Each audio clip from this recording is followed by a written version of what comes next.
here on the road to WrestleMania with the most pointless pay-per-view out there, Fastlane, and of course, it's prediction time, and I have a very special guest.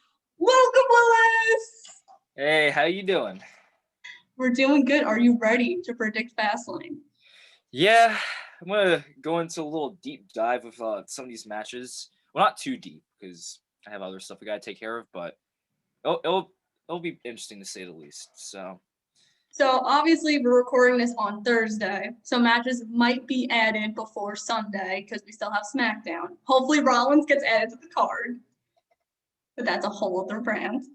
Let's start off with pointless match number 1, Shane McMahon versus Braun Strowman. What do you feel about this match? I don't understand the purpose of this match. So personally, I feel like Shane McMahon's gonna end up winning in like some like weird way, but it seemed like that they were trying to hype it up for this match to be at WrestleMania, and then that they were gonna have Braun Strowman face someone else at Fastlane that's like familiar with Shane McMahon. So maybe someone that's like underneath like Shane McMahon's wing. They might have had like a joke match with Adam Pearce there, and then like they say that Adam actually fights, but then he ends up like having Shane McMahon just completely beat the shit out of him. And but now I'm thinking it might be a different direction because when they revealed on Monday that AJ Styles and Omos is gonna face the New Day at WrestleMania, that completely threw me off guard because I was not expecting to see that happen, nor was I expecting a tag team title match to happen on Raw. But they were probably doing that just to have that like save some space up for Fastlane. But because I was thinking that AJ Styles is gonna face Triple H, and now I feel like that since Braun Strowman's like going against like authority people such as Adam Pearce and Shane McMahon, I honestly think that not Shane McMahon, Braun Strowman will face Triple H at WrestleMania. I like that. I agree with you. I feel like this match was totally thrown out of left field. I feel like just looking at Braun Strowman's track record at WrestleMania is the saddest thing to see. Whether he's winning tag team championships with a 10-year-old, he's winning the pointless Andre Giant Memorial Battle Royal. But I feel like this was kind of just to enter Shane back on TV in a sense. And I'm assuming just like Monday, it's gonna end in like a DQ with some like stupid thing, whether it be slime, hopscotch, whatever they can think of next. Oh, don't Shane, even get me started with the slime thing. Like I literally felt like I was watching like the Nickelodeon Awards when they were trying to like give like the slime to John Cena like when he was the host the one year. And I was like, what is this? Like Vince of all was things that you could jealous. possibly do to embarrass Braun Strowman, you're gonna dump slime on him. Like it was already bad enough when Baron Corbin randomly got dog food to put on Roman Reigns a few years ago, but this, what the fuck? Like slime, dog shit probably would have been better than slime at this rate. Vince was mad. Vince was jealous that no WWE superstar was entering the KCAs, so they had to, get revenge. Okay, I mean, there are definitely many other ways to fucking embarrass a big guy, but I agree with you. I don't know. Slime is just because one, you have to buy the slime, and like slime's not really a need in like the wrestling business. Like I don't think like, that might be the first time I've ever seen slime like that. No, Rollins, Ambrose, Like 2015. that, no, I meant like a giant bucket. I don't mean from the briefcase. I was gonna say Because with the briefcase, at least it was like a little bit of a spray. They had a whole bucket of slime for this big ass dude. So it's like, what? I don't recommend them ever using slime again, unless it's gonna be like a small thing, because that's just a waste of money. So. Okay, so I'll tell Vince. I'll call him and I'll let him know. Do what he's gonna do, because this senile ass is just completely like falling under the bridge. But he's not better than Tony Khan. I can tell you that right now. I don't know. He is better than Tony Khan. My bad. I was gonna say that's a whole other rant for a whole different time. But I'm thinking Shane McMahon by DQ, and then this is gonna lead to Shane McMahon versus Braun Strowman at Mania, and then Braun. It wouldn't even with that like if they do it here, I don't see why they wouldn't do Triple H and Braun Strowman. Like I know Triple H is obviously getting older, but Shane McMahon's also like around the same age as Triple H. Well, I don't know if Triple H is wrestling at all on the card. Like I don't because when we get to Fastlane, it'll be what, like 3 weeks And usually by this point we would know. So that's why I'm kind of speculating like maybe Hunter's not going to wrestle. Yeah. I don't know. I mean, It's a bumpy it'd be road. cool, especially since there's gonna be people in attendance, but you can only do what you can do. So We're throwing over to the blue brand, Big E and Apollo Crews. you see, I really like Big E as a champion.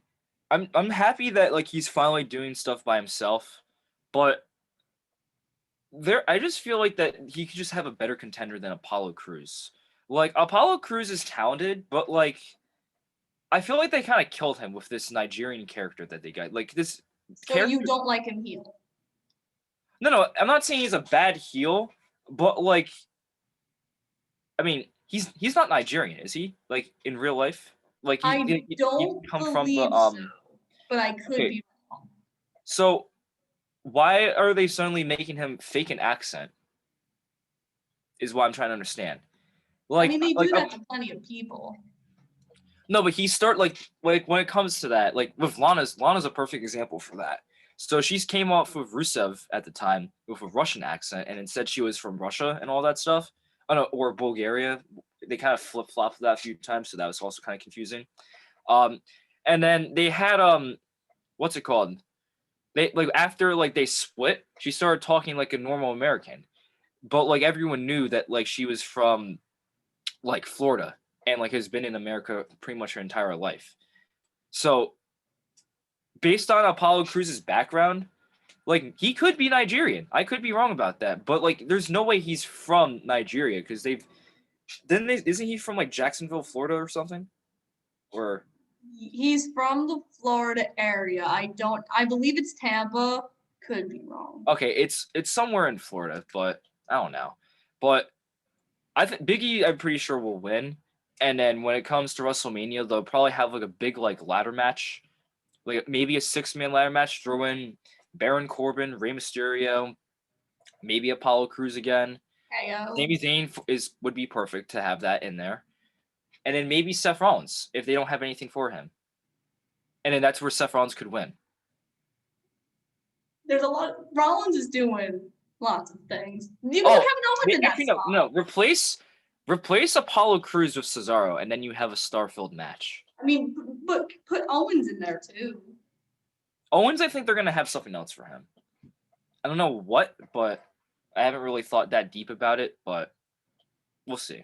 So I agree with you that I believe we're doing a ladder match at WrestleMania. I feel like it's the smartest thing to do. Like I look back to WrestleMania 31, 32, where they had those strong ladder matches for the IC title that kicked off the show and set the pace. So I see Big E winning. I like the heel turn Apollo just because we've seen him be a face for so long. And I feel like every time they try to do something with him, it was like he switched brands or he was with Titus or he was doing something else and like nothing ever fit. So I feel like the heel turn, it's something to see like maybe he can be a heel, maybe he can be different. And hopefully this is the thing that works because if this doesn't work, I don't know what they're going to do with Apollo because he's super talented. So yeah, his in-ring skill is good, but his character beforehand was just very bland. Like there's just like Biggie, like we obviously know is like very vocal, but I don't think that having like Apollo Crews like fake a Nigerian accent and like having like the Nigerian like cops like in the background for it, like maybe it might be to like get a Nigerian culture background for it, but like I feel like it's just insulting like Nigerian people's intelligence because like that like some of the stuff that they're doing may not resemble what they believe in. So That's also true. I mean, he agreed to the whole thing, but would I recommend it for myself? Absolutely not.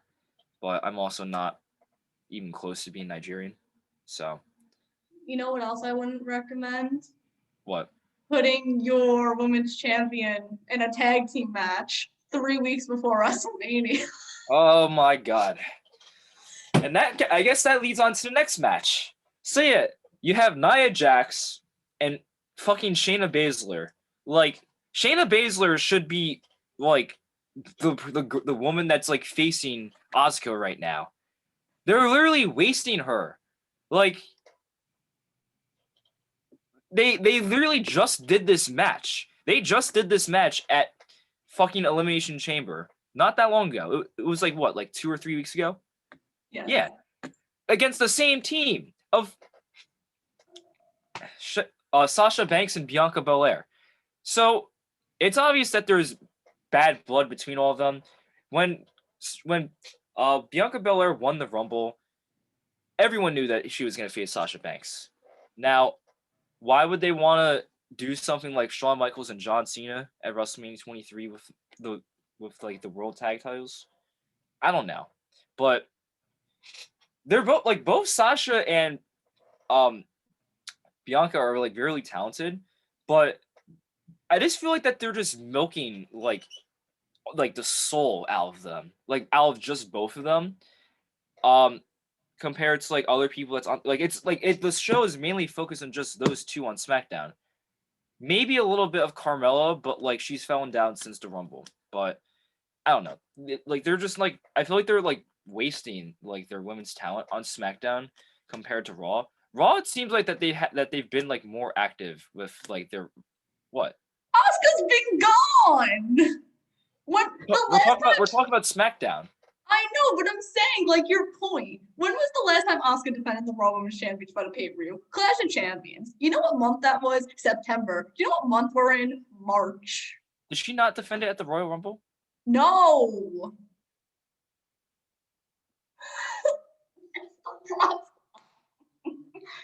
Oh, I'm sorry. Today's been a long day, so I already have other stuff to like. I don't really focus on like women's tag titles or like women's world titles that much.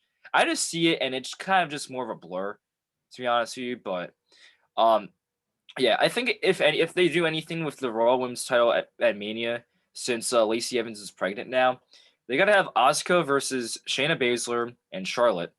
And what's her face? Really? What's up? Yeah, Rhea Ripley is coming soon, so they could potentially do a fatal 4-way if they really wanted to. So like you have Asuka, Charlotte, Rhea Ripley, and then Shayna Baszler.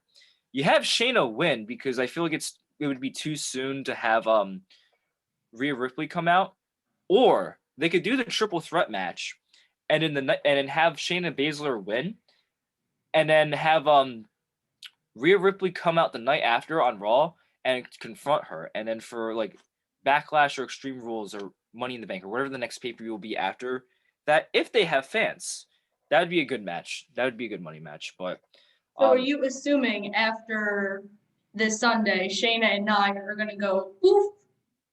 Yes, because I feel like that they're gonna. I believe that Sasha and Bianca are gonna end up winning the title, and then they're gonna end up losing it like a week before Mania happens.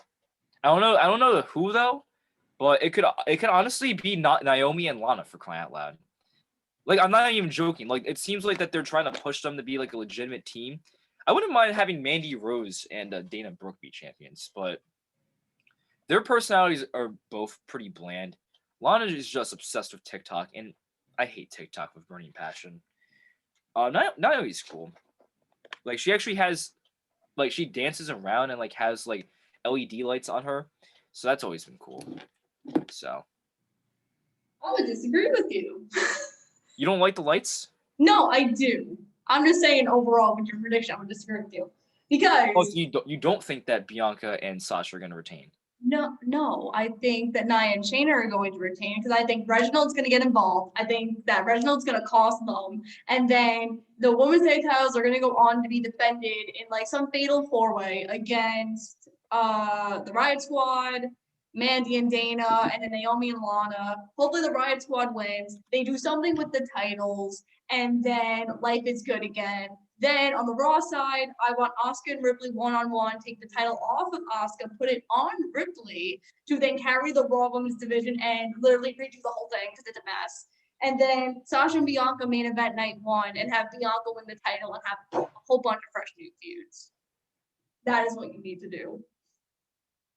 You know, I thought you were wearing a Seth Rollins shirt this whole time, but I just realized it was Brody Lee. No, it's Brody Lee 1 year ago today he debuted. Yeah. It still bothers me that he passed away in the same year that he debuted on AEW. So I know. Like, it's rough. Months apart. Now, do you believe that Randy Orton versus Alexa Bliss is going to be a match? No, absolutely not. I see they're gonna have Randy Orton come out first, Alexa Bliss is gonna like have like some like weird like flashing light thing with like the weird blood and all that stuff. She's gonna walk down the ramp. No, she's gonna show up at the top of the ramp and like just stare at him. Like you're gonna have like the blank shoulders and go like and like have like the blood starts like coming out with like her tongue going. And then Bray Wyatt's gonna end up coming out.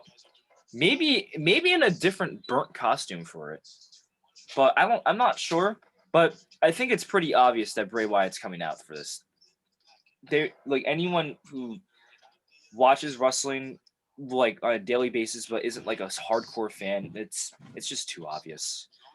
Like they could have had him come out like at like the Elimination Chamber. Go like they're literally setting up an intergender match for that. I know. I mean, it's different because I've said that. Remember, like on the build to WrestleMania 31 when Taker was coming back, and Taker never showed up on TV, but they were just hinting that he was coming.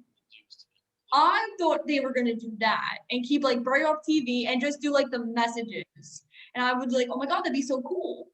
And they're not doing that because obviously I agree with you. It's going to be a no contest or a DQ, however they want to do it. But I think because they've hinted so much about this freaking Jack in the Box, they're going to put the lights are going to go out. The Jack in the Box is going to be in the middle of the ring. Orton's going to be so confused. Then Alexa's going to be on the Titantron, and then Orton's going to like do the Jack in the Box, and then Bray's going to attack Orton from behind. And then oh my god, the Fiend is back. And this is to set up your Firefly Funhouse match at WrestleMania between Orton and Bray Wyatt. You see, I don't mind the idea of them having a match at WrestleMania. I just don't think it's gonna be a Firefly Funhouse because I feel like that'd be a match. Since there's gonna actually be people in attendance, I feel like a lot of people would be pissed if they had that. Unless they did. Think it's gonna be unless they did like no holds barred match or false count anywhere, since they want to have like 3 different versions of hardcore matches with different names and all that. They could have part of it in the ring. Then they go backstage, and then they do the Firefly Funhouse part, and then like they come back, and then so like they have like let's say like 7 minutes in the ring. Then like Randy Orton gets like freaked out and tries running away, and then Bray Wyatt ends up going in the back, and then that's where they had like their pre-recorded like segment, and then they go from there. Well, I definitely see this match being a stipulation just because I go back to TLC and the Inferno when the burning. So I don't see. I agree that people would be mad because like throwing it back to Revolution, people were so mad that the Sting match was not in the ring, and that it was like they had to watch on a screen. So I agree that people would be mad, but I don't know. I mean, that is a good idea, but I don't see this being a regular match. I do see a stipulation being involved, whatever it may be. And speaking, King should not be wrestling. I'm sorry, but he's literally been wrestling since the 80s. I'm aware. He has money. He doesn't have anything else to prove to himself. He's not planning on winning a world title. So like why not just have him just be a manager? And it, like not like I get he only did 1 match, but still. Like maybe he just wants to prove to himself that he's still got it. You know, his last match in WWE was kind of a noof. Okay, but when he started his career, do you know the exact year that he debuted or no? I believe it was 1984. Yeah. Do you want to know how old both my parents were when he started wrestling? How old? They were 5. They are 41 now. We weren't born. Yeah, this was 16 years before I was born, 17 years for you. And I literally just had a little sister that was born 6 years ago. And do you want to know what Sting was doing 6 years ago?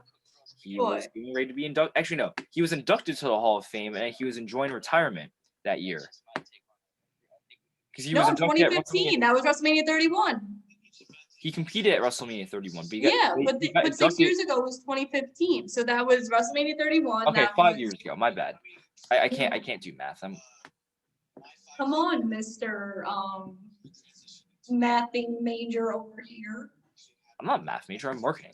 Yeah, that has to do with math. That's what I meant. Okay. I got you. I know. And speaking of things that should have a stipulation, why is Drew and Sheamus happening again? And why is it not like a no holds barred type deal? You see, this comes back into like the milking part of it. Like, this is gonna be their third match in like the last 3 weeks, right? Or last. Correct. So they had it. The first match was good. Like with like but like the way that it ended was just terrible. I like how they sold like how like their backs were like extremely torn up, but the whole thing was just so fucking stupid. Like if you like going back to Shane and Braun, if you want to have a match, have meaning to it, you have them fight at the pay-per-view. Because people will be invested in watching good matches or matches that will like be like of entertainment to get more people to watch on the pay-per-view, so people are actually buying the network or buying Peacock to like actually get on this. Or if for some weird reason they just want to buy the whole pay-per-view for like $60, that's their call. But I don't know, because they're just it's just rough. I'm But telling you, Fastlane is the most pointless pay-per-view on the road to WrestleMania. I never liked Fastlane, and I hated that they had Fastlane as the very pay-per-view in 2015, and then they had Elimination Chamber after WrestleMania. It was terrible. Like, but something I do have for this setup, because Bobby Lashley doesn't have a match, right? Correct. Okay, so I see Bobby Lashley getting involved in some way, either during the match or after the match. But no matter what, Drew McIntyre is going to end up winning unless if Bobby Lashley comes out beforehand. But then, like as like Bobby Lashley is beating him up, guess who's going to come rolling down that aisle? My guy, Brock No. Lesnar. Oh, I thought you were about to say Seth Rollins. I was like, no. You like Imagine. Brock Lesnar? I mean, in this storyline, I do, because I said this in January that this is the match that was going to happen. So I would like my prediction to be correct.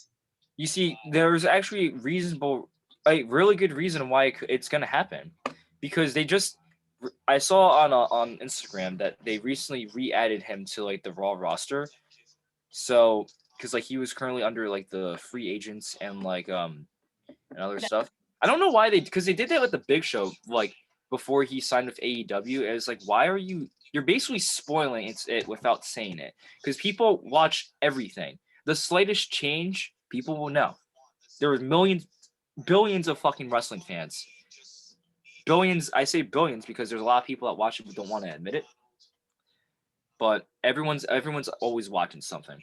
So, but yeah, Brock Lesnar's gonna end up doing something, and then they're gonna add him to the match.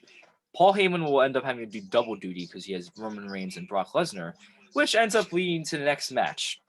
Roman Reigns. I didn't get to my prediction yet. You gotta wait. Oh, I thought we were trying to do like a little like intriguing. No, Okay. I gotta say what yeah. I forgot. You asked the questions. I just answer, and then I give you like my Jim Cornette answers for it. This is unbelievable. Anyway, so here's my thing. If Brock is stuck in Canada, that cannot happen just because you can't cross the border right now because of COVID. So I know that he lives in Canada, so unless he was able to sneak across the border. You're Brock Lesnar, you can do whatever the hell you want. I'm aware. I'm just making a point here in case it doesn't happen. That is the reason why, because he's stuck in Canada. Because he's working for an essential business. So farm. that's why he'd be able to get away with that. His farm in Canada. Yeah. Anyway, I'm not looking forward to this match just because I agree with you. We've seen this twice already. I mean, they are good wrestlers, but I just feel like because we saw this twice already, like we really need to see it a third time. Like you could have held it off until Fastlane. I'm gonna go with Drew just because in case the triple threat doesn't happen and it's just a standard one-on-one match, Drew does need to look strong going into WrestleMania. So he gets the win here. I don't know what they're gonna do with Sheamus. Yeah, Sheamus, I feel like that they're just gonna have him thrown into like a random like Andre Giant Battle Royal if they even do that. Yeah. They honestly might do that match just because they'll have people, but like despite COVID and all that, they're already trying to have 45,000 people on both nights. No, it was down to 25. No, there's a new report saying that they're trying to break a dangerously risky record.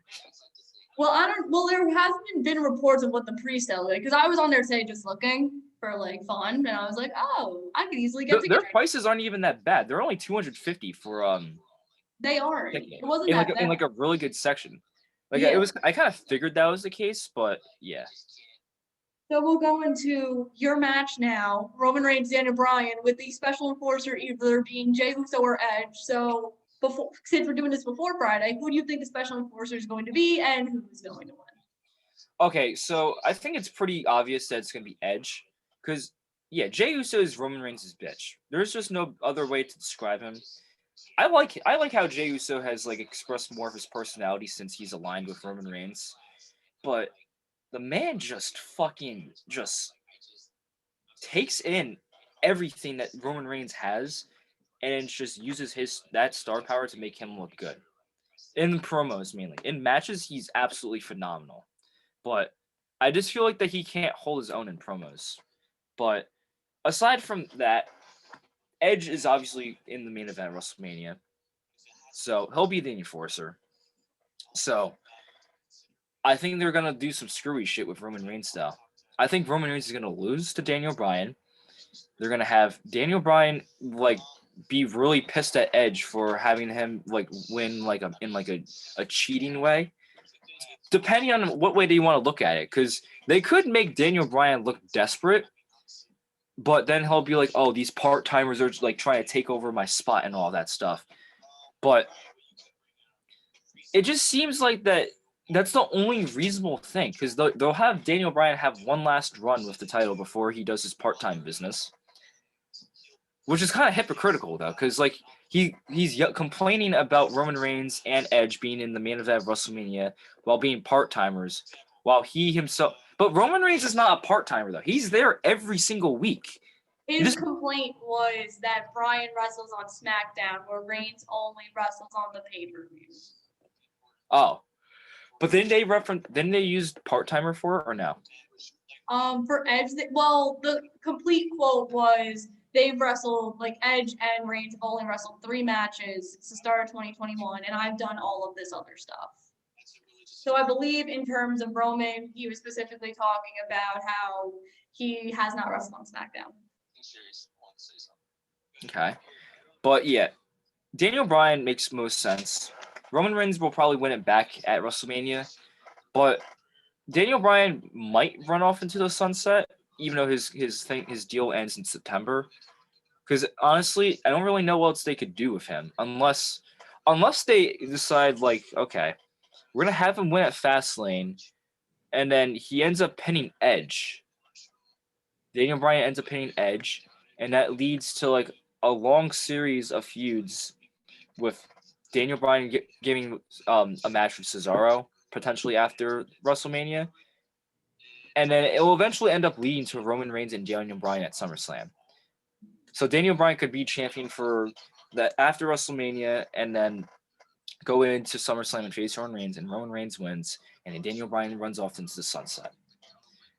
That just seems I just don't feel like that they're gonna give Daniel Bryan a shitty reign. And Well, my thing is, I believe that we are going to get this triple threat match. I don't think we're going any other way, because even on last Friday, Bryan like did the running knee to Edge in like the beatdown. So I see Bryan winning. I see Edge being the enforcer. But what also could happen too is like Edge can kind of like, if you don't want to make Bryan win, and you could just enter into this match another way, you can have Reigns beat him down, and Edge has the white towel and he throws it in. And then Bryan's like, after everything you've been through, all your injuries, now you want to say that I give up? I'm the only person that can give up for me. That's not fair. And you could twist it that way to make it the triple threat. I believe Bryan is only getting into this match to be the pinfall or the submission at WrestleMania, because I feel like you kind of can't have Edge lose here just because of his like star power and stuff. So you're not going to pin Edge, and if you're going to take the title off of him, you could have Edge easily pin Bryan without making Reigns look weak, because then you could have this match and Reigns be like, "This isn't fair. I didn't get pinned or submitted. This is ridiculous." So that's the only logistic way I see this. Me personally, I kind of am upset that Bryan is getting entered into this match anyway, because I feel like it's a lose-lose for him, where he could have easily entered the feud with Rollins here that they hinted at the Rumble. Because the whole thing is